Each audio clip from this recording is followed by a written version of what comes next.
23 मार्च 1940 एक ऐसी करारदाद की कहानी है जो 1857 से 1940 तक मुसलमानों के खून से लिखी गई। मुसलमानों से हुकूमत छीनकर अंग्रेजों ने अपना राज तो कायम कर दिया था, लेकिन मुसलमानों के आजाद जहन को कभी भी मगलूब ना कर पाए।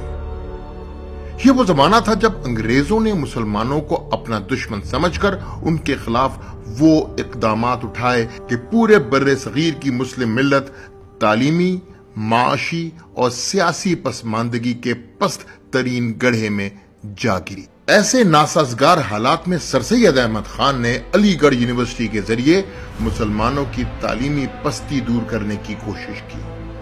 और फिर तारीख ने वो दिन दिखाया जब अलीगढ़ के जलाए हुए चिरागों की रोशनी में ढाका में मुस्लिम लीग का कयाम अमल में आया।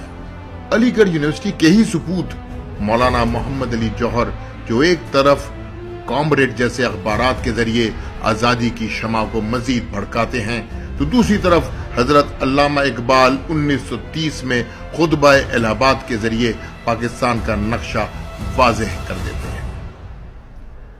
और फिर 1937 आता है जब बर्रे सगीर में बरतानवी राज की तरफ इक्तदार अवाम को सौंपने के अमल में जो आम इंतखाबात होते हैं, उनमें मुस्लिम लीग को पूरी तरह शिकस्त उठानी पड़ती है। इस दौरान हिंदू कांग्रेस, जिनको 1000 साल के बाद पहली मर्तबा इक्तदार मिलता है, मुसलमानों के खिलाफ शर्मनाक इक़दामात करते हैं।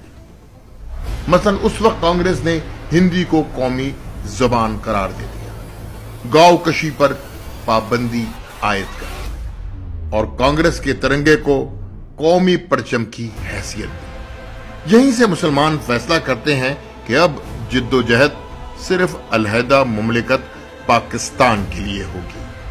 और फिर आसमान ने 23 मार्च 1940 का वो सुनहरी दिन देखा जब शेर बंगाल मौलवी फजलुल हक लाहौर मंटो पार्क के अजीम और शान जलसे में करारदाद पाकिस्तान पेश किया।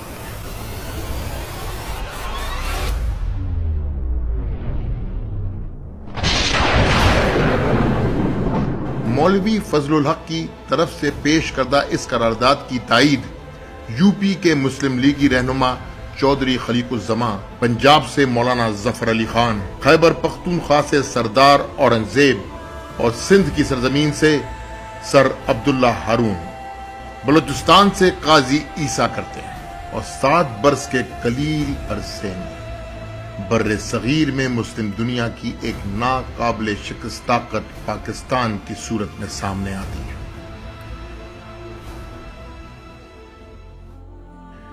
याद रहे, कांग्रेस और उसके हमनवा तहरीक पाकिस्तान के दौर में पाकिस्तान का मजाक उड़ाते हुए कहा करते थे, पाकिस्तान वो तो अलीगढ़ के लौंडों की साजिश है।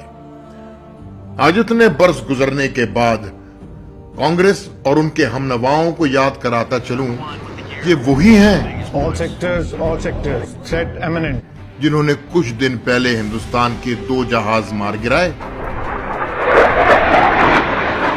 और फिर आलमी अमन को एक मौका देते हुए हिंदुस्तानी पायलट अभिनंदन को भी रिहा किया।